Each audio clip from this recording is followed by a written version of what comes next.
Thank you very much. And when the next generation instructs you to do something, so am I. Let me declare, I'm from a very different generation to many of you in this room. And it's great to have you here in South Africa. And in spite of all our challenges, we still remain a remarkable laboratory about issues of social justice, about human rights and human dignity. And so it's great to have you interact and understand our experiment at building democracy. And millions went into the street. We thought we were going to triumph to destroy apartheid, and they smashed us. And we looked behind us because we tried to understand why. There are millions in the street. Why have they been able to smash us? And when we looked behind us, we found that we had left our parents behind, the workers, the rural women, the civic movements. No one was there, the faith-based movements. We were on our own.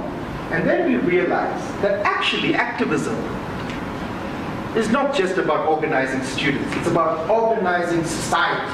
The most important thing about organizing, shut your mouth and listen to people first. How many of us in this room knows how to live on $2 a day? A bottle of water costs $2. How will you survive to feed a family? There's 2 billion people that do it. Don't you think they have resilience? Don't you think they have a knowledge and a wisdom that we will never have? So why do we treat people that are poor as people who have no knowledge, no experience? This is the fundamental problem of activism today. It's about young people who feel that their futures have been stolen. They have been robbed. Because we're a rich continent, but we remain poor. And we remain poor because of governance, because of the lack of accountability and the lack of transparency. And the only way you can change that is that if we organize, when people understand their rights, understand their entitlements, and are prepared to stand up and demand it. But chance 100,000 villagers then start to respect you. So you need to get out of this bullshit project mode that you are in and start to build movements, because people are the agent of change.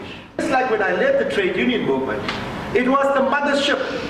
NGOs fed off the mothership. We created NGOs that met our needs. But NGOs say, this is what we think your needs are and how you should work as social movements. You're an adjunct to the social movement. You're not leading the social movement. Understand that. Otherwise, we will never have the changes that bring us back from the precipice which my generation has left us. And the ecological challenges, the unemployment challenges, the challenges of fuel, of food, of financial crisis of the world.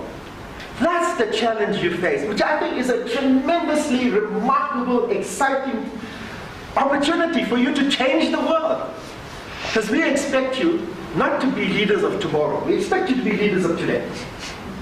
So be leaders of today. Be fearless.